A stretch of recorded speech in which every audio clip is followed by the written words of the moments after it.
Very good morning बच्चों आज हम सम स्टार्ट करेंगे इलस्ट्रेशन 5 से। देखना ध्यान से एक बारी क्या लैंग्वेज लिखी हुई है इलस्ट्रेशन 5 में। पवन लिमिटेड, देखना बच्चे ध्यान से इलस्ट्रेशन 5।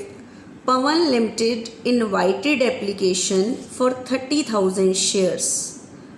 अब मुझे बताओ ये ऑथराइज है या इशूड है? ऑथराइज होती है जितने शेयर्स के लिए कंपनी को सेबी से अथॉरिटी मिलती है, और इशूड होती है जितने के लिए कंपनी इनविटेशन देती है। तो इस टाइम इनविटेशन जा रहा है तो ये इशूड कैपिटल है।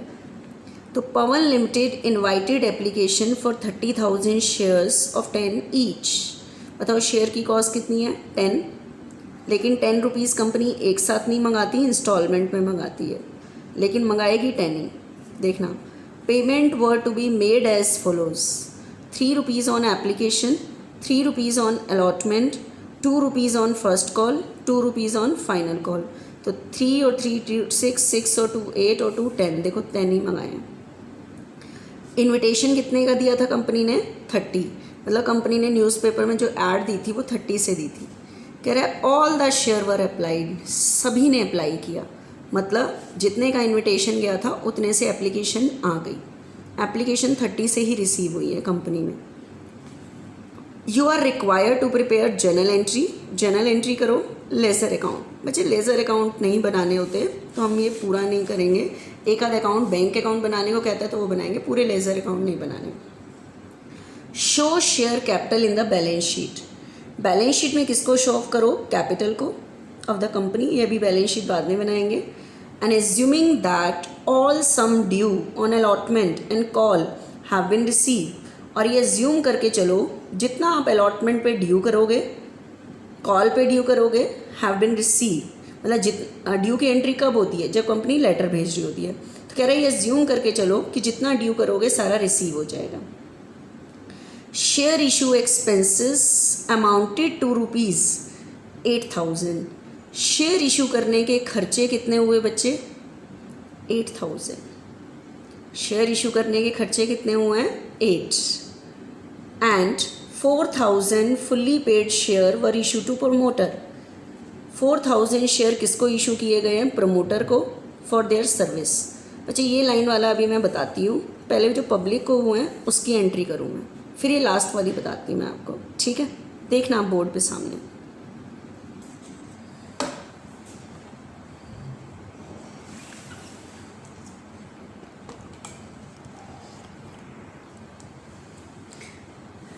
बच्चे ये जो मैंने अभी क्वेश्चन पढ़ा, एक चीज़ और, एंट्री करने से पहले मैं एक कैलकुलेशन टेबल बना रही हूँ, वो आपने अभी से बना के चलनी है।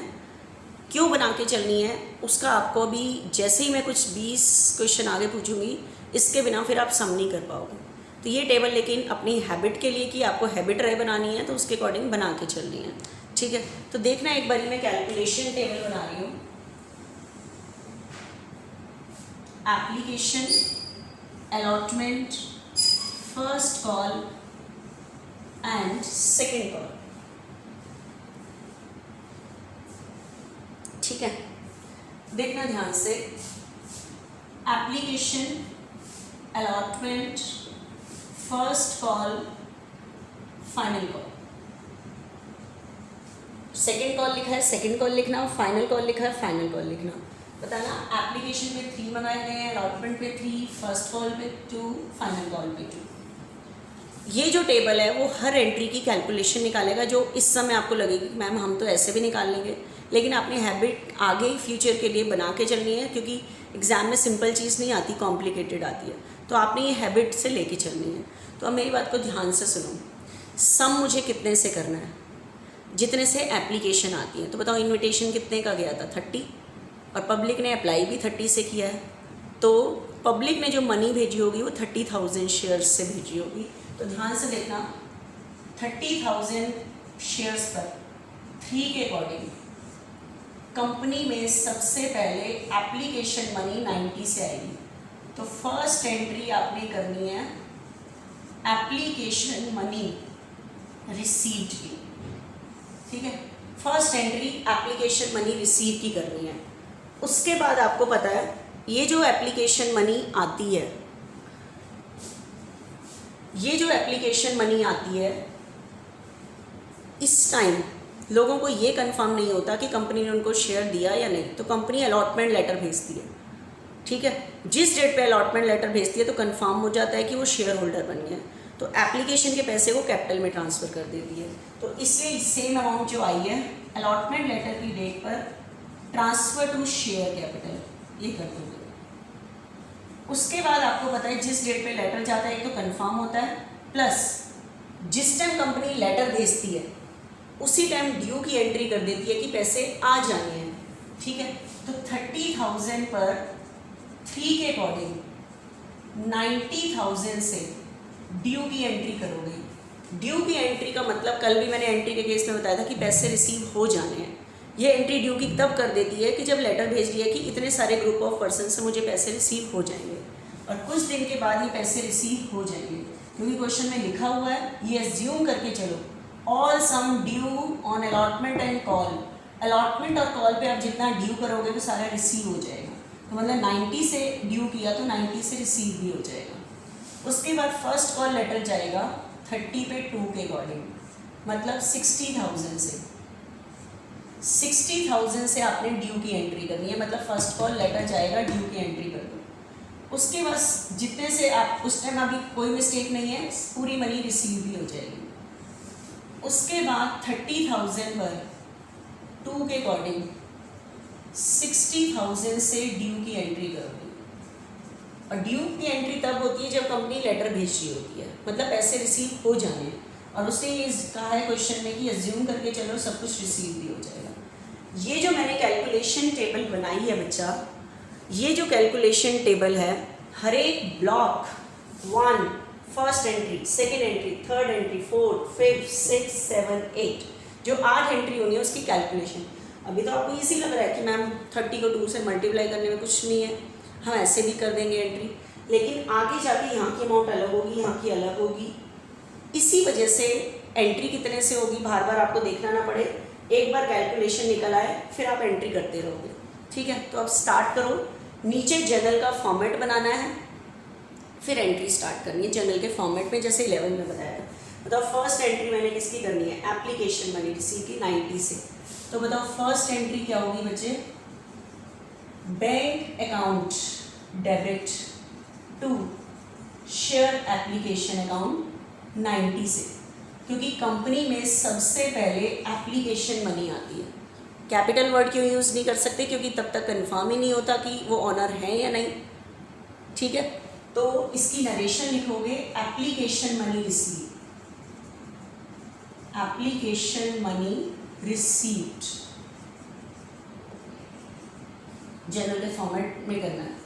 उसके बाद सेकंड एंट्री बताओ ट्रांसफर टू शेयर कैपिटल। ये एंट्री तब होती है जब अलॉटमेंट लेटर जाता है। तो क्या करते हैं हम, एप्लीकेशन क्रेडिट है, डिक्रीज पे खत्म करने के लिए डेबिट करते हैं, share application account debit to share capital 90।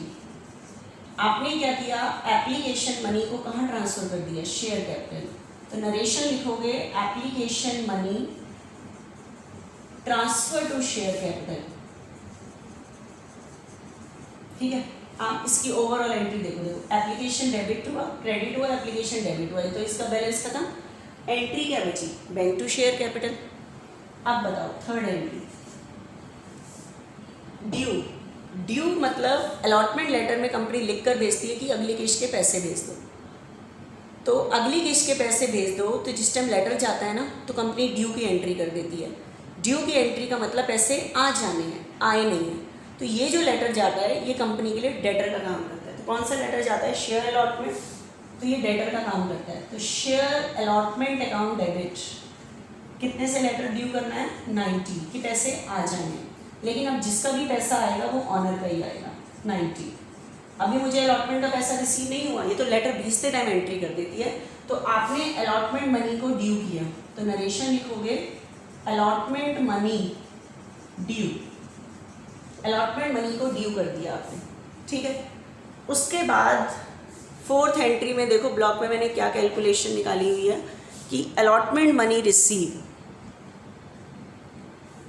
Allotment money क्या हो रही है, रिसीव, तो बताओ रिसीव की एंट्री कैसे करोगे, पैसे आएंगे और आपको पता है इसमें जो क्रेडिट होता है जिसको मैंने डेटर बनाया था वही आके क्रेडिट होगा। तो bank account debit to share allotment receive हो गया। नरेशन लिखोगे allotment money receive, allotment money receive.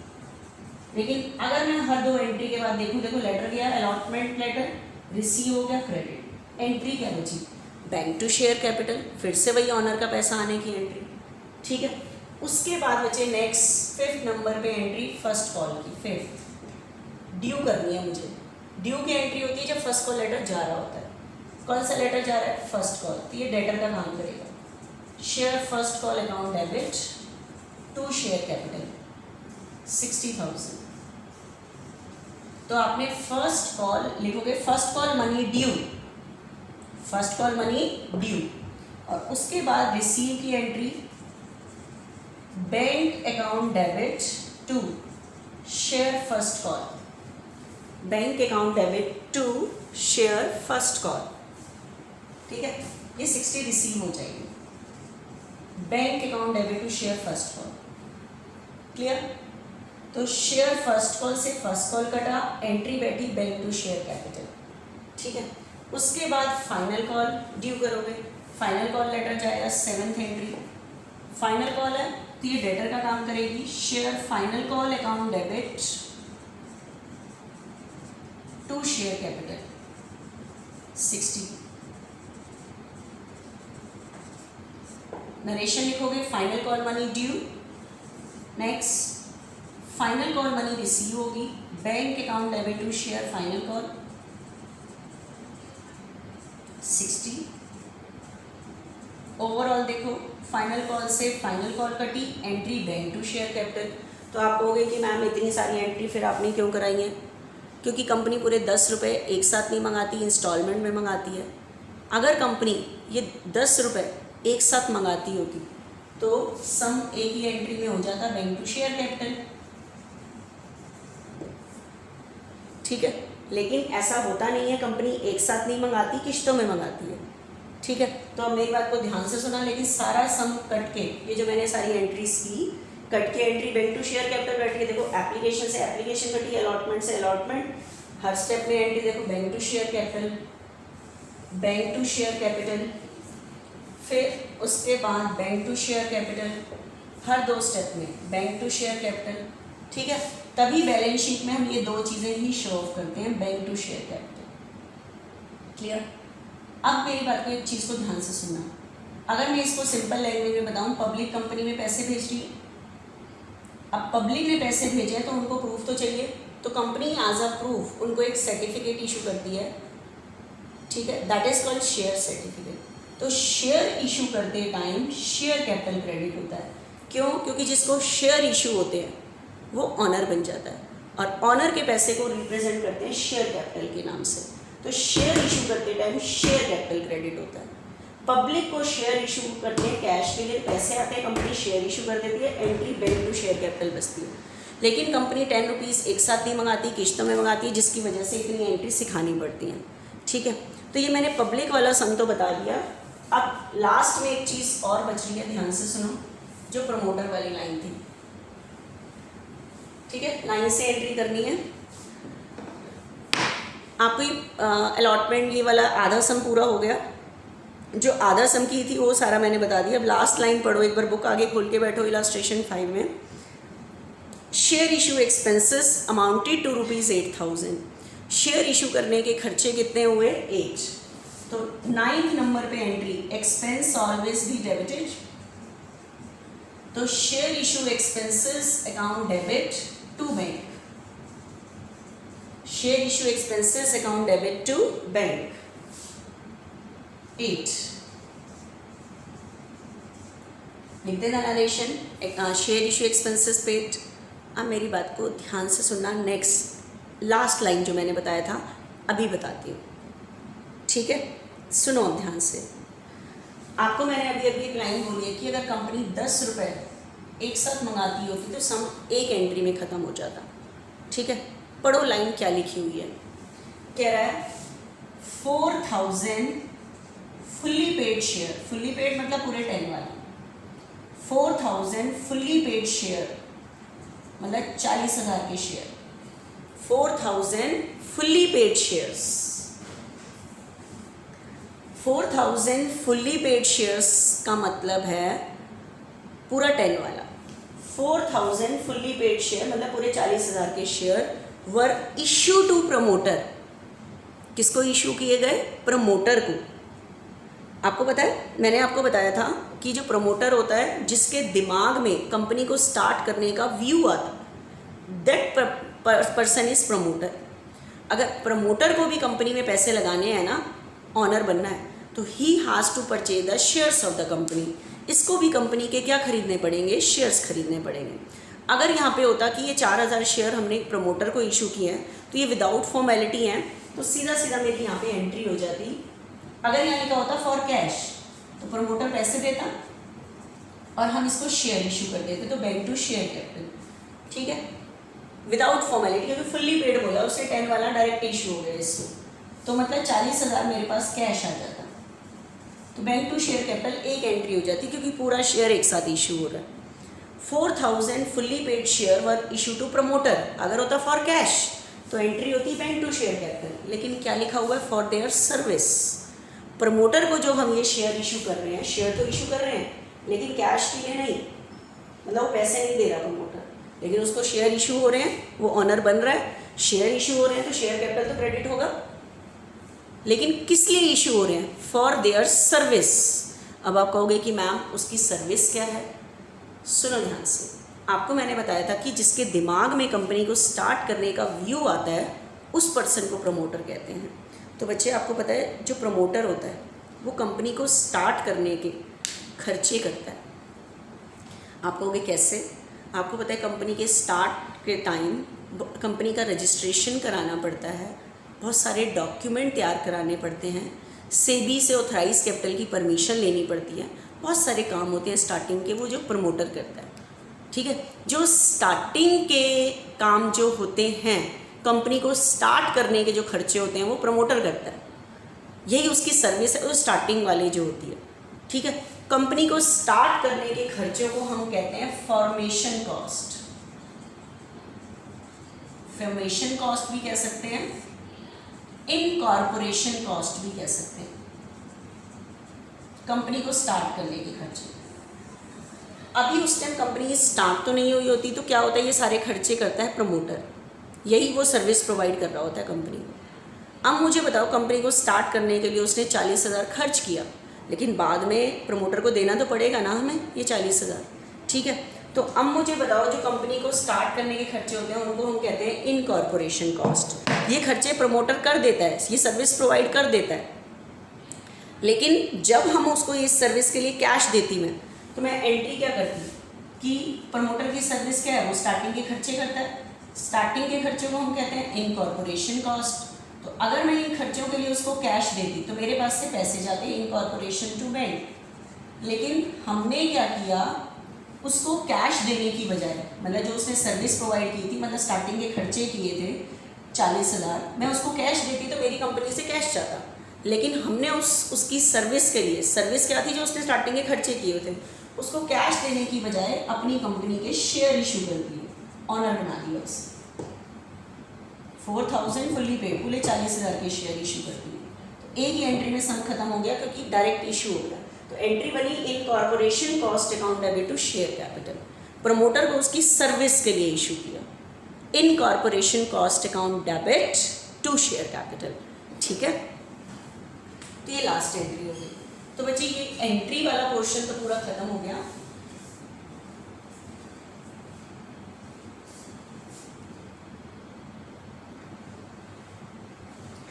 बच्चे अब सुनो, आप मैंने ये पूरी एंट्री तो बता दी, लेकिन उसके बाद उसने कहा है बैलेंस शीट बनाओ। अब मैं आपको बैलेंस शीट में लिखना बताती हूँ कि एंट्री के बाद बैलेंस शीट कैसे बनेगी, देखना ध्यान से।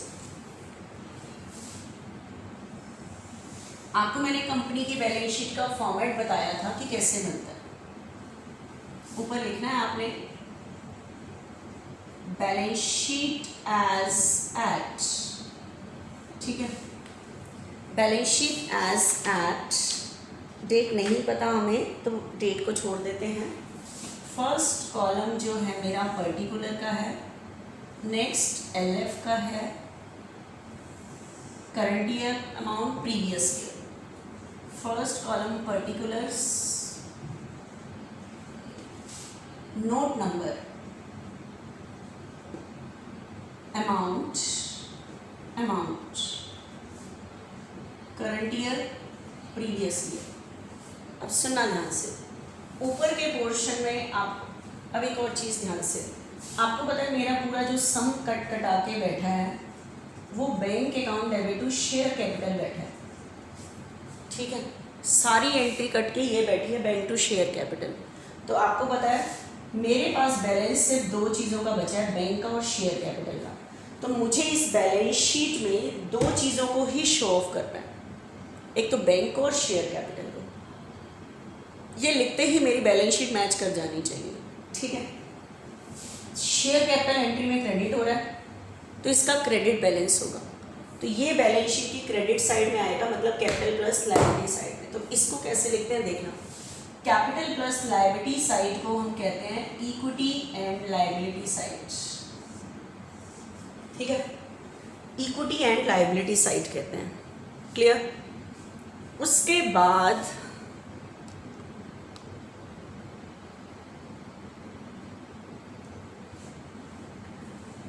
कैपिटल को लिखने के लिए, कैपिटल बताओ किसका, ये शेयर कैपिटल किसका पैसा है, शेयर कैपिटल शेयर होल्डर का पैसा है, इसलिए शेयर कैपिटल को लिखने के लिए हेडिंग बन रही है share holder funds,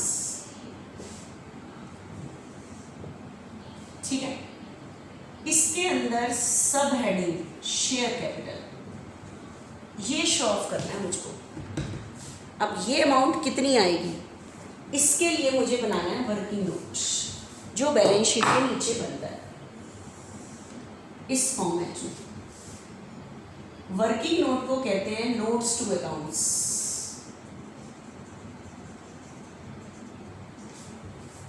working note को कंपनी में क्या कहते हैं, नोट्स टू अकाउंट्स। तो मुझे किसकी कैलकुलेशन करनी है, शेयर कैपिटल। तो मैं शेयर कैपिटल की कैलकुलेशन कर रही हूँ ये। अब ध्यान से सुनना, जो मैंने टाइप्स ऑफ शेयर कैपिटल बताया था ना, वो पूरा लिखना है लाइन से। बताओ सबसे पहली कैपिटल कौन सी होती है, authorised. Authorised capital, authorised capital कौन सी होती है, जितने शेयर्स के लिए कंपनी को सेबी से परमिशन मिली होती है। आप बताओ, मैंने जो 5th इलस्ट्रेशन कराई है, क्या उसमें आपको पता है कंपनी को सेबी से कितनी परमिशन है? नो, नहीं पता। तो मुझे शेयर्स नहीं पता तो मैं ब्लैंक करूँगी, मुझे नहीं पता कितनी है शेयर्स, नहीं पता मुझे कितने हैं शेयर्स, ठीक है।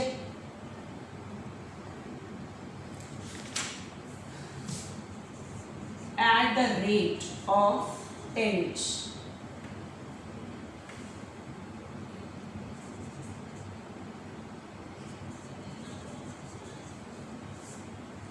at the rate of 10 each, ठीक है। शेयर्स मुझे नहीं पता, शेयर की कॉस्ट पता है लेकिन अमाउंट नहीं निकाल सकती कितनी, क्योंकि मुझे परमिशन की पता ही नहीं है। और यहाँ डबल क्यों कर दिया, क्योंकि ऑथराइज में जो निकल के आएगी वो यहाँ नहीं लिखनी। उसके बाद होती है बच्चे इश्यूड कैपिटल।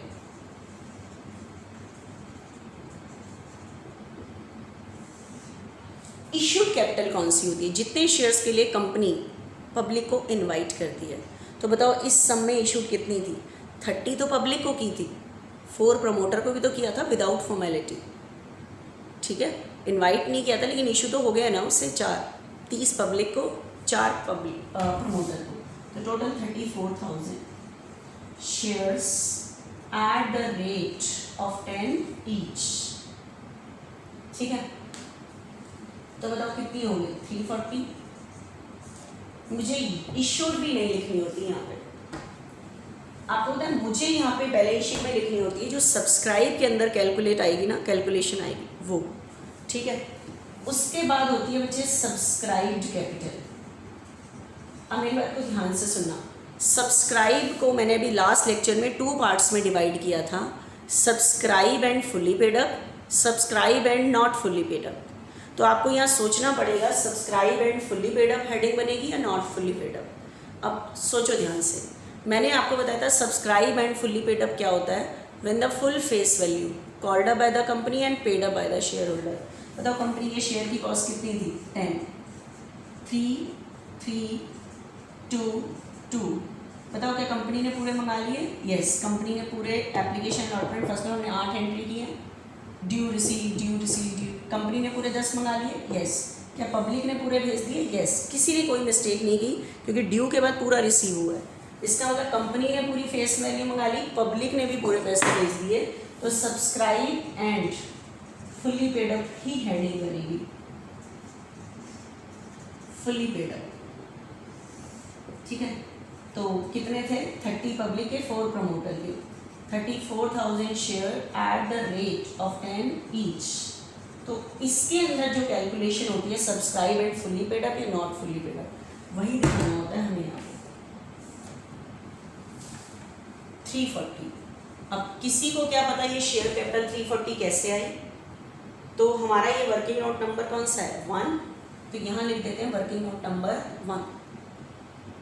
ठीक है, ये था नोट नंबर। उसके बाद बच्चे मैंने शेयर कैपिटल को तो शो ऑफ कर दिया, bank account debit to share capital ये एंट्री थी, तो मैंने शेयर कैपिटल को शो ऑफ कर दिया। दूसरी चीज़ किसको शो ऑफ करूँ? बैंक। तो बैंक का पैसा लिखते ही मेरी बैलेंस शीट मैच करनी चाहिए। बैंक के पैसे मेरी असेट होती हैं, तो असेट साइड में दिखाओगे, नीचे हेडिंग बनती है असेट, लेकिन बैंक के पैसे मेरी करंट असेट्स हैं। बैंक का पैसा मेरी कैसी असेट है? करंट असेट्स है।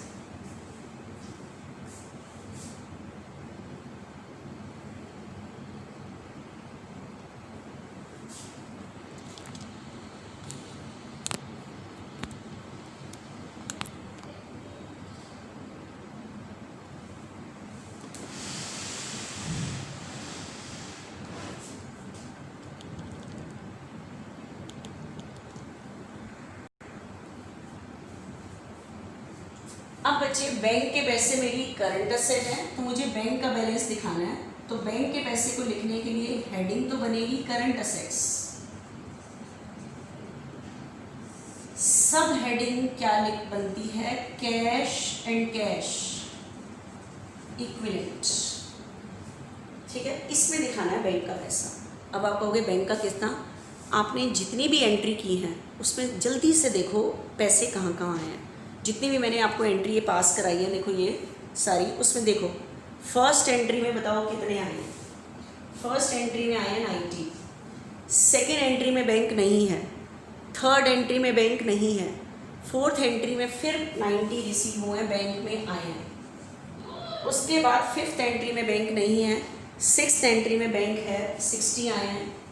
सेवन्थ एंट्री में बैंक नहीं है, सारी एंट्री में चेक करना है पैसे कहाँ कहाँ हैं। एट्थ एंट्री में बैंक में फिर से आए हैं, तो मेरे पास टोटल आए हैं 3 लाख। आगे वो चेक करो। नेक्स्ट 9th एंट्री में बैंक से गए हैं खर्चे की वजह से 8 चले गए।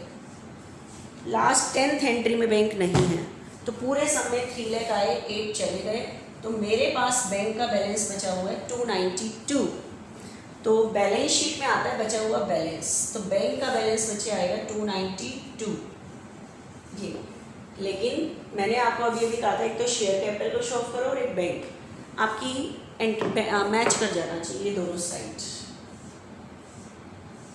340 असेट साइड में भी 340 होना चाहिए। चेक करो है या नहीं है।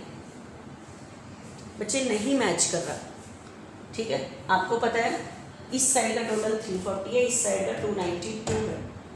क्यों नहीं मैच कर रहा? क्या चीज़ होगी? सोच सकते हो कि आप क्यों नहीं मैच कर रहा होगा। ठीक है, सुनो ध्यान से, क्यों नहीं मैच कर रहा। बच्चे एक चीज़ ध्यान से सुनो, कोई भी एक्सपेंस है, salary account debit to cash,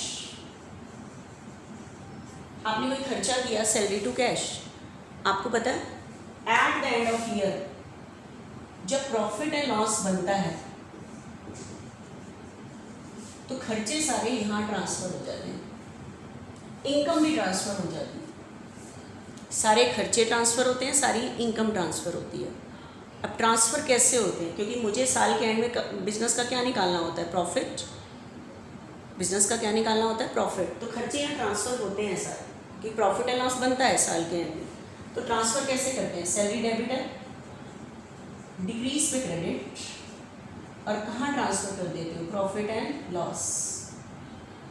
ठीक है, तो आप मुझे बताओ, ये जो आपने एंट्री प्रॉफिट एंड लॉस में जब खर्चा ट्रांसफ़र किया, तो ये एंट्री खर्चे के बैलेंस को ख़त्म करती है। सैलरी डेबिट हुई, सैलरी क्रेडिट हुई, खर्चों का बैलेंस ख़त्म। तभी तो खर्चे कभी भी बैलेंस शीट में नज़र नहीं आते। आप देखो, मैंने आपको बताया था अमेरिकन सिस्टम के according there are 5 types of account, assets account, capital account, liability account, expense account, income account.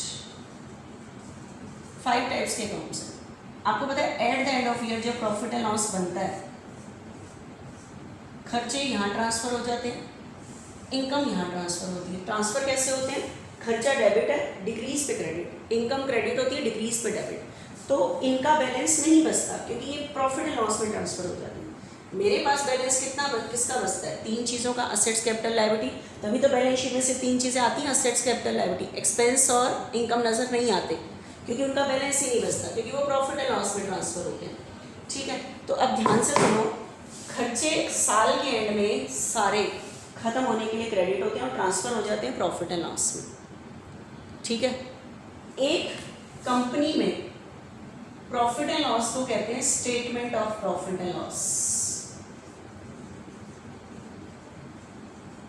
ठीक है, अब ध्यान से सुनना, ये जो खर्चे हैं वो प्रॉफिट एंड लॉस में ट्रांसफ़र होते हैं, वही statement of profit and loss में। इस एंट्री को मैं ये भी कह सकती हूँ कि खर्चे को मैंने प्रॉफिट एंड लॉस में ट्रांसफ़र किया, और यही एंट्री मेरे खर्चे के बैलेंस को ख़त्म करती है।